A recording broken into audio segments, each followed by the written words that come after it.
چھوڑ دیا گیا ہے، چاہے کچے کے ڈاکو ہو چاہے پکے کے ڈاکو ہو، اور یہ شہر مسلسل بدامنی کا شکار ہے۔ اور آج کا یہ مظاہرہ جماعت اسلامی ضلع جنوبی کے تحت اس کا مقصد یہ ہے کہ ہم حکومت کو یہ باور کروا رہے ہیں، حکومت صوبہ سندھ کو اور وفاقی حکومت کو بھی، لا انفورسز کے اداروں کو بھی ہم یہ کہنا چاہتے ہیں کہ یہ شہر کراچی کے عوام کو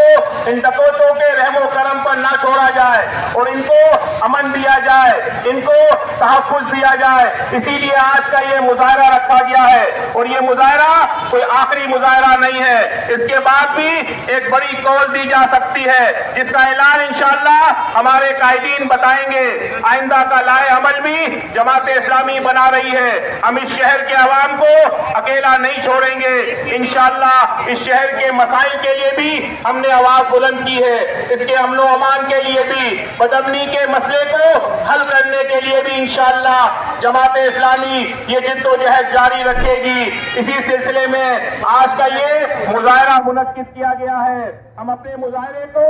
آگے بڑھاتے ہیں، اس کے ایجنڈے کو آگے لے کر چلتے ہیں۔ سب سے پہلے میں خطاب کی دعوت دینے جا رہا ہوں سید عبدالرشید صاحب، امیر جماعت اسلامی ضلع جنوبی و سابق ممبر صوبائی اسمبلی، جنہوں نے پچھلے 5 سالوں کے اندر اسمبلی کے اندر نہ صرف لیاری بلکہ پورے کراچی کے بلکہ پورے صوبہ سندھ کے لیے، وہاں کے عوام کے مسائل کے حل کے لیے آواز بلند کی ہے، چاہے امن و امان کا مسئلہ ہو، چاہے یہاں کے اس شہر کے دیگر ایشوز ہو۔ الحمدللہ انہوں نے پچھلے 5 سالوں کے اندر اس کے لیے جد و جہد کی ہے، اور ابھی بھی ہم جانتے ہیں کہ فارم 45 کے حساب سے یہی ہمارے ممبر صوبائی اسمبلی ہیں، اور فارم 47 کے صوبائی اسمبلی کے ممبر کون ہیں آپ سب لوگ جانتے ہیں۔ میں گزارش کرتا ہوں عبدالرشید بھائی سے کہ وہ مظاہرین سے مخاطب ہوں۔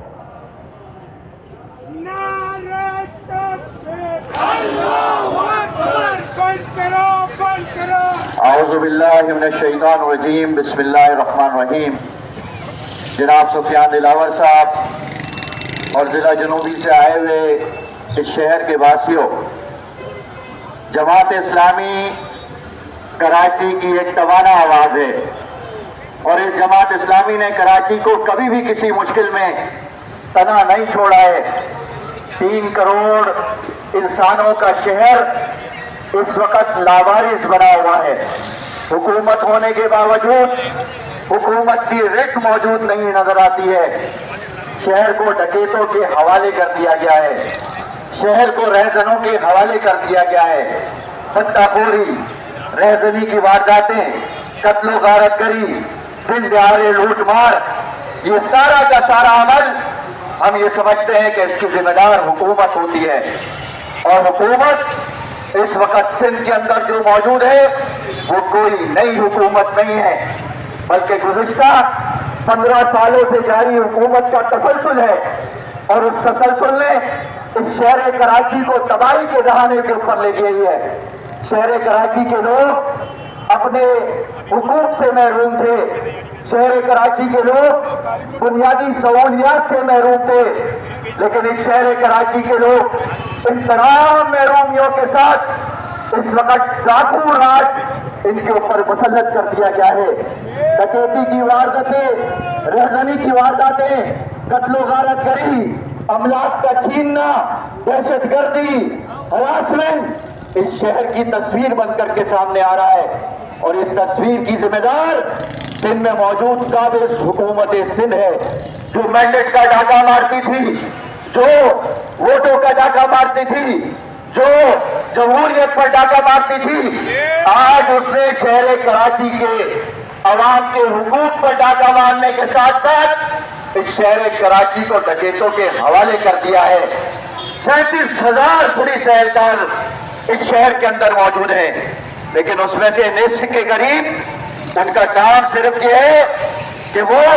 وزراء کے، بیوروکریٹس کے، ایلیٹ اور اشرافیہ طبقے کے سیکورٹی کا کام سر انجام دیتے ہیں۔ ان کی بیگمات کو شاپنگ کروانے، ان کے بچوں کو اسکول پہنچانے، شادی کی تقریبات کے اندر اور مختلف تقریبات کے اندر پروٹوکول مہیا کرنے کے لیے لگے ہیں۔ اور آئی جی سندھ صاحب کا کیا کہنا،